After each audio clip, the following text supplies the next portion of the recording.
Arrata na kanin biratti argamu barsiisaa kiyya ka saambusaa gaafaan biyya Somaalee ture. Waan ati nagoota isanii miif mee uummata? Maalliidha? Egaa arrata na kanin biratti argamu barsiisaa kiyya ka saambusaa gaafaan biyya Somaalee ture. Na barsiisaa ture waa'ee saambusaa akkaataa itti saambusaa maran. Ibrahim Ali Yaqub Jama saahiba kiyya qaalii fi obboleessa kiyya qaalii isaa wajjin jira. Har'a kunoo isaa wajjin dorgomuu deema saambusaa mariinsa irratti waliin haalaan biyya kiyyaa siraan hambisin qaba. biitii isaa carcarii machaara Biyya tabbaa qabu. gaafaan biyya Somaalee dhufu mee waan ati nagoota isanii miif mee uummata? Amma ni harkan isaa. Nuni argane ni dhagee. Yoo nama hedduu isaatti ni gaafatame wallahi mucaan kun gaafa koronaa san biyya Somaalee dhufe bakka yeroo xiqqaa ture andeetee guddaadha ammoo xiqqaachaatiin deemaa inni guddachaa deema. Hayyee. Saniifuu isa kana magaalaa geesse amantaa yaamanu baattinis huccuu waan harka biyyaa magaalaa geesse itti fite. Wallahi dhuga. Faamishaa maal mucaa jamu gaafa koronaa dha jechuudha. Bara koronaa fi kudha sagal diidammoo osoo seenuu duraa gaafurratti achi booda bakka na wajji deemee dalaguu ture hirriba kana fedha halkaniin dalagees kun agarra. Muraamaran beekanii tokko hojjeta akka jawween maramu. Bakka hirriba kana fedha tabbasi jeetiin si dalagaa tabbasu jira jee kun nooyi rafu jira. Fuudheen kuraa waa kana afaan qaab utaalee mana kana keessa fiiga bakka akka musiibaa itti dalatee midhatti. Wallahi wanta akka saliixa keessaa baasee fuudhee afaan naa kaa'e. Mugeetiin miisa jala seenee rafaami. Inni owwaa kana fuudheeti hundee saliixa keessaa bee owwaa kana ni owwaa mi kajanni kun fuudhee hidhii tana lameen jitu gisee naa kaa'e hambaara geete. Bakka silkii kana hedduu fedhaa gaafas silkii qabu yeroo saniif laafi silkii walola qabna. Achi booda aaraa saniin ganama silii akkuma deemee silkii takka lafa harka deetiin lafa harkatee silkii sirratti illee maallaqa jaboo nyaate maallaqa Somaalee jedhanii waan beeneef jechuudha. Bakka sana hin dhiqayee.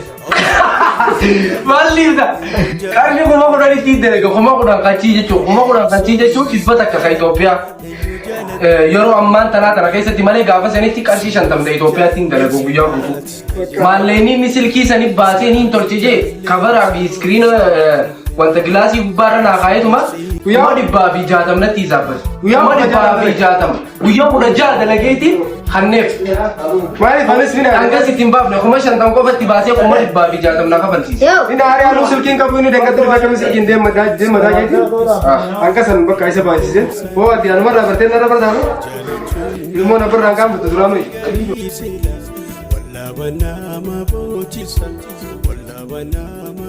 Asii kana asii darbee qaba. Oh fura duraa. Kaameraan sin kamiin gurraacha defi.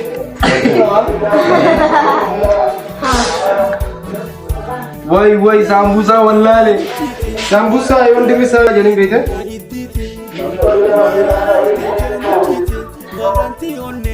Fooqi sanillee haanumaan hin jaale beekte.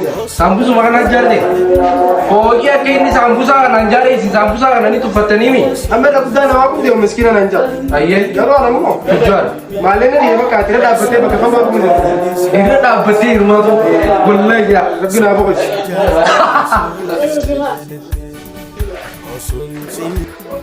Foon uffatasin maalidha? Ayyee. Akka duraanii sanii miti. Fooniti.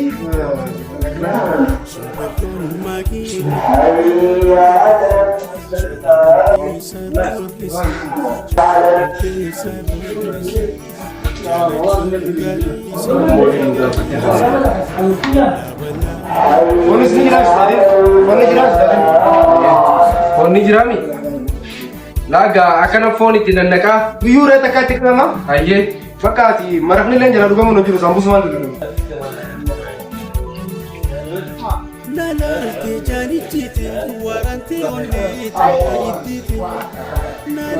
Firdibbata kana kan isaanitti har'aan tana sambusa ni fudhatu isinii ta'a. Wallahi. Hangam takka. Anka bakka ati kishin keessatti. Wayii fi shaatu booda irra nyaanna. Jechuun faa keeshaa fi garaan tokko maa Wallahi. godha.